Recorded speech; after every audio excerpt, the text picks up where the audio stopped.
The COP28 presidency is asking all parties to sign the global pledge to triple renewable energy capacity and double energy efficiency by 2030.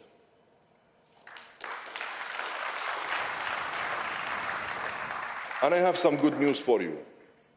Up until this moment, before I stepped on stage, we have received 117 signatories representing 117 countries.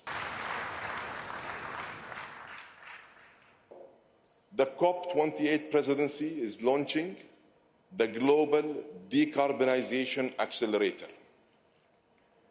The Global Decarbonization Accelerator addresses the demand and the supply of energy at the same time. It is a holistic approach.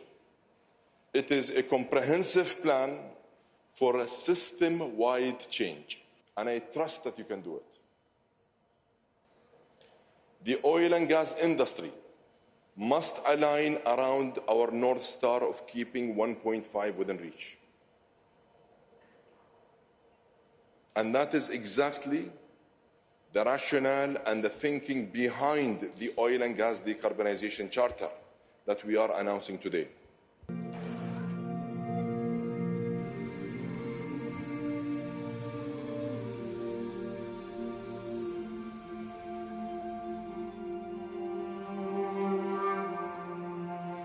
And we very much...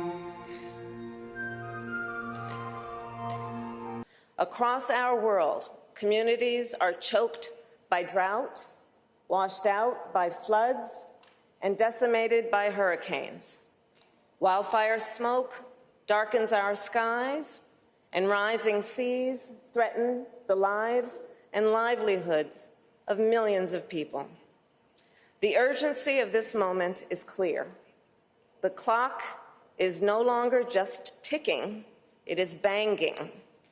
And we must make up for lost time.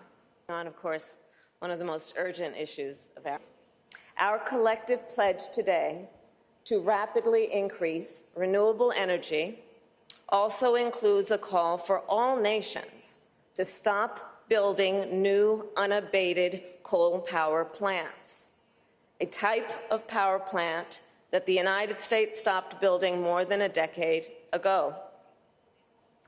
President Biden and I feel a deep sense of responsibility in this moment.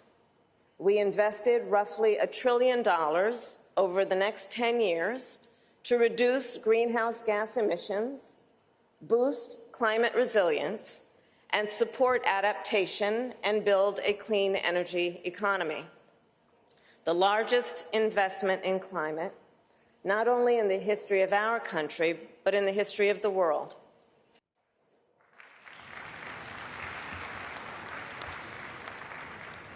In some countries, the cost of capital for renewables is prohibitively high. That is the message I took away from the African Climate Summit in Nairobi. So we need to unlock the necessary financial support for countries that need it. And therefore, I am glad to announce that in the next 2 years, the European Union will invest €2.3 billion from the EU budget to support this energy transition in our neighborhood and around the globe.